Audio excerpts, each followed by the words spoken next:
अस्सलाम वालेकुम एवरीवन, कैसे हैं आप सब? ठीक हैं? सो क्विज़ नंबर 2, ठीक है। क्विज़ नंबर 2 का क्वेश्चन नंबर 1 है, English reached the countries which were colonised by the British in the second diaspora, ठीक है। असल में ये वर्ड इंग्लिश का क्विज़ नंबर 2 है, ठीक है।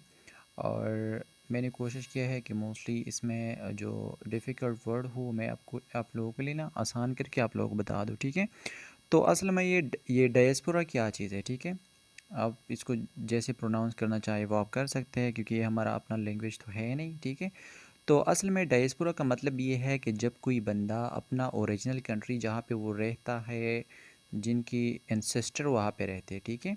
एंसेस्ट्रल होमलैंड का मतलब है कि जिसका विरासती मुल्क हो, ठीक है। वो वहाँ से वो किसी दूसरे मुल्क हिजरत करते हैं ना, तो इसी चीज़ को डायस्पोरा कहा जाता है, ठीक है। आप लोगों का कंसेप्ट इस हवाले से क्लियर हो चुका होगा, ठीक है। बाकी ये जो इम्पोर्टेंट मैंने स्क्रीन पर आप लोगों को दिखाई दे रहा होगा, इन ये आप लोगों ने बिल्कुल याद करना है, क्योंकि मोस्टली इससे शॉर्ट क्वेश्चंस ही मैटर में आ जाएंगे, ठीक है। Spread of English in the inner circle, ठीक है। English reach these countries as a result of its first diaspora. Diaspora, what is diaspora, question आ सकता है, ठीक है। तो आप लोगों ने शॉर्ट में लिखना है कि diaspora is the moment or migration of a group of people away from there establish or ancestral home land, ठीक है।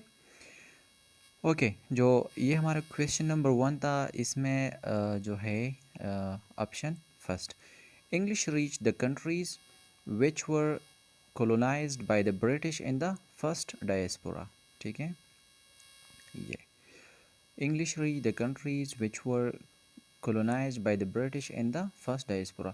मोस्टली मैं ख़ुद टेक्निक इस तरह यूज़ करता हूँ कि इसको याद करने के लिए आप सिर्फ एक बार रिपीट कर लो, दूसरी बार फिर रिपीट करो, तो आप लोगों के जहन में फिर याद ही रहेगा, ठीक है।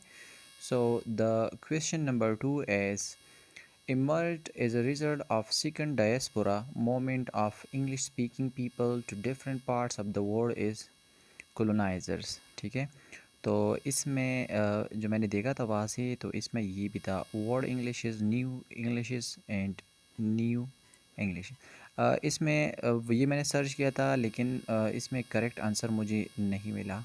ये मैंने ऑल ऑफ द गिवन पे इसलिए क्लिक कर दिया कि हो सकता है कि ये तीनों इसमें शामिल हो, लेकिन जहाँ तक मैं देखता हूँ ना, तो इसका बेहतर आंसर ये all of the given option है, क्योंकि the second option and third option ये दोनों सेम है, और जो फर्स्ट ऑप्शन है ना, वो तो ऑलरेडी बुक्स का नाम ही है, तो मैं भी कि ये दोनों की कम्बिनेशन का ही ये चीज़ नाम हो, ठीक है।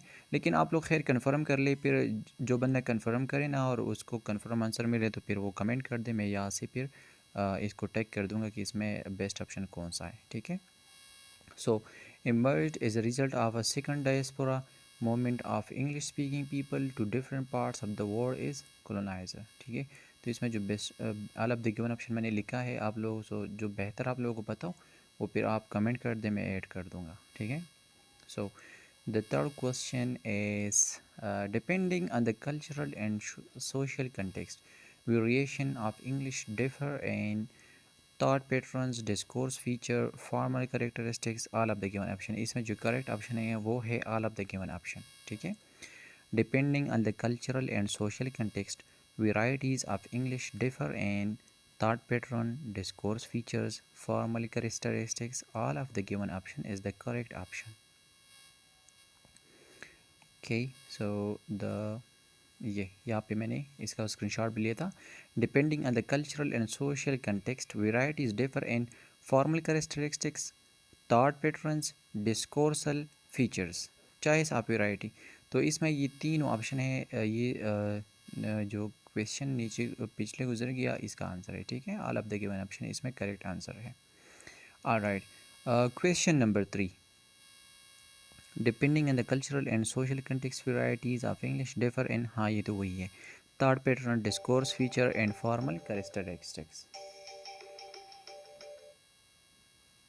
ठीक है। Question number 4, the expanding circle comprises countries where English is used as a language, where English is used as a native language, right। तो इसका करेक्ट आंसर क्या है, native English, native language. The expanding circle comprises countries where English is used as a native language. Alright, हाँ ये बात बता दें कि काइंडली ये क्वेश्चन भी आप लोग कंफर्म कर लें। ये नेटिव मैंने एक दोस्त से पूछा था, उसने बताया था कि इसका आंसर है नेटिव, ठीक है। लेकिन मैंने खुद सर्च किया था हैंडआउट्स में, लेकिन मुझे इसका आंसर वहाँ से नहीं मिला, ठीक है। तो उसके कहने पे मैंने नेटिव लगाया है, तो काइंडली आप खुद चेक कर ले ताकि रॉन्ग ना हो, ठीक है। मैं भी ये रॉन्ग सही हो, मैं भी गलत भी हो सकता है, ठीक है, लेकिन खैर कंफर्म करना ज़रूरी है। और मैं आप लोगों की बात बताऊँ, जब आप लोग खुद एक क्वेश्चन को कंफर्म करते हैं ना, तो आप लोगों को सीखने में बहुत कुछ मिलता है, ठीक है। आप जब एक चीज़ को सर्च करने चले जाते हैं, बीच में से ऐसे वर्ड्स आते हैं ना जो आप लोगों के जहन में, आप लोगों को वो भी याद आ जाते हैं और साथ में ये भी कंफर्म हो जाएगा, ठीक है। All right.